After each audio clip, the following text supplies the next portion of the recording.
कर्नाटक का चुनाव चल रहा है, मुद्दों पर बात होनी चाहिए थी, बहुत सारे मुद्दे और भी हैं, लेकिन इस बार का जो चुनाव है वो बहुत अलग दिशा में जा रहा है। अगर आप देखें, पहले आरक्षण की गूंज रही, आरक्षण की गूंज के साथ साथ वहां पर अब बजरंगबली भी आ गए हैं। बहुत सारी चीजें इस बार कर्नाटक में देखने को मिल रही है, क्योंकि दोनों दलों को कर्नाटक चाहिए।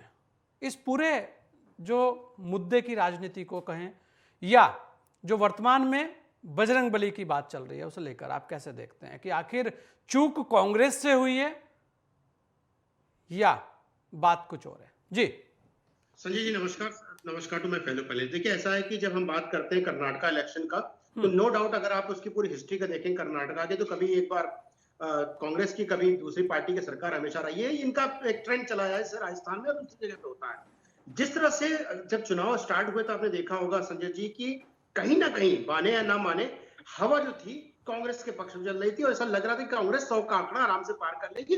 और इन्होंने 2013 में सीट पाई थी, उस तरह सीट पाने की उम्मीद थी। और कहीं ना कहीं ऐसा लग रहा था भारतीय जनता पार्टी 80 के अंदर समेट के रह जाएगी। लेकिन ये अचानक देखिए, दो तीन गलतियां हमें लगता है कि कांग्रेस पार्टी से हुई है। कांग्रेस पार्टी में आई डोंट नो, मुझे पता नहीं कि कौन सलाहकार है, कौन एडवाइजर है, कौन क्या करता है, कि देखिए किसी को सांपनाथ बोल देना, किसी को विषधारी सांप बोल देना, नंदनी और वर्सेस अमूल कर देना। देखिए, नंदनी भी हमारी है और अमूल भी हमारा है, कोई अलग तो है नहीं, दोनों देश की कंपनियां हैं। अब आया बगाहे इन्होंने बोल दिया कि बजरंग दल पे बैन लगाएंगे। देखिए, ऐसा है कि बजरंग दल और पीएफआई की कोई कंपेयर नहीं हो सकता। पीएफआई एक टेररिस्ट ऑर्गेनाइजेशन, इसमें बैन लगा हुआ है। बजरंग दल नो डाउट, मैं नहीं बोलता हूँ कि एकदम ऐसा ऑर्गेनाइजेशन है जो कभी कोई उत्पात नहीं मचाता, कोई गलत काम नहीं करता, मैं मानता हूं। लेकिन कम से कम ये टेररिस्ट ऑर्गेनाइजेशन नहीं है, ऐसा कोई तत्व नहीं करता जो देश के समाज के विरुद्ध हो। तो उसको इसके साथ कंपेयर करना कहीं ना कहीं दर्शाता है कि कांग्रेस पार्टी की खींच है।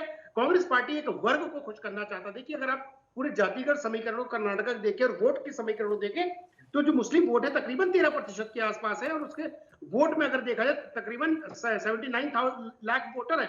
लेकिन आप ये देखना पड़ेगा कितने लोगों को इन्फ्लुएंस करते हैं, तो तकरीबन 13 सीट पे वो डायरेक्टली इनडायरेक्टली इन्फ्लुएंस होता है, ज्यादा एक तरह से उनके रुझान है।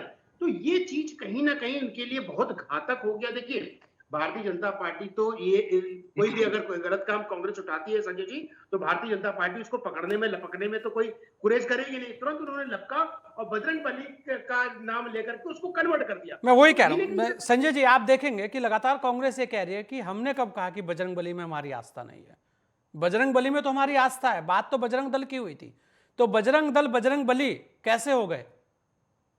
देखिए, बजरंग दल बजरंग बली कैसे हो गए, ये अलग विषय, दूसरे विषय पे आते हैं। हाँ, आप जब कंपेयर बजरंग दल का पीएफआई से करते हैं, वहां पे चूक हो गई इनसे। वहां पर चूक हो आपको गई। वहां बिल्कुल चूक हो गई। यहाँ पे आपको बैन करना, देखिए कंपेयर किसका होता है, बोको हरम का कंपेयर तो बजरंग दल से नहीं हो सकता। जी। बोको हरम का कंपेयर आईएसआईएस से हो सकता है, अलकायदा से हो सकता है, लेकिन बजरंग दल से नहीं हो सकता। तो इनको समझने की जरूरत है कि भाई, कैसी अगर आप प्लानिंग बना रहे हो, स्ट्रेटजी बना रहे हो, तो उसको एग्जीक्यूट कैसे करेगा। माना आपका जो इंक्लाइन है टुवर्ड्स मुस्लिम तुष्टिकरण हो सकता है, टुवर्ड्स मुस्लिम हो सकता है, तो बुराई नहीं है। लेकिन आपको ये देखना पड़ेगा कैसे नैरेटिव सेट किया था भारतीय जनता पार्टी स्ट्रेटजी में। और नैरेटिव में हमें तो लगता है कहीं ना कहीं कांग्रेस पार्टी से थोड़ा सा 2-4 कदम आगे रहती है। वो प्लानिंग को पकड़ लेते हैं, चीजों को पकड़ लेते हैं और अपने हिसाब से बिछा देते हैं। कहीं ना कहीं कांग्रेस उसमें फंस जाती, चाहे ये इलेक्शन हो या पिछले कोई भी इलेक्शन देख लीजिए, ये उनके ही खाने में आके गिर जाते हैं, उनके मतलब ही संजय जी, आप ये कह रहे हैं कि मुद्दा पकड़ाया जाता है भाजपा की ओर से और पकड़ लेती है बिल्कुल कांग्रेस उसे। नहीं, कांग्रेस पकड़ाती है भारतीय जनता पार्टी को। हाँ, भारतीय जनता पार्टी तो भाई कोशिश कर ही रही थी। मैं तो खुद बोल रहा हूं कि 80 सीट के आसपास आने की उम्मीद थी। कहीं ना कहीं एंटी इनकम्बेंसी ने देखिए 72 सीटों को बदला गया, तो कहीं कहीं इनके अंदर भी डर था।